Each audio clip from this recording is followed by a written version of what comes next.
Scan for Sovi, your AI bestie. I got your back.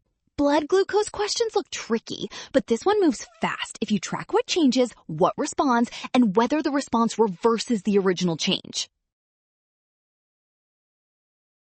Blood glucose levels increase, and that rise stimulates pancreatic beta cells to release insulin, so the body is clearly responding to the original change.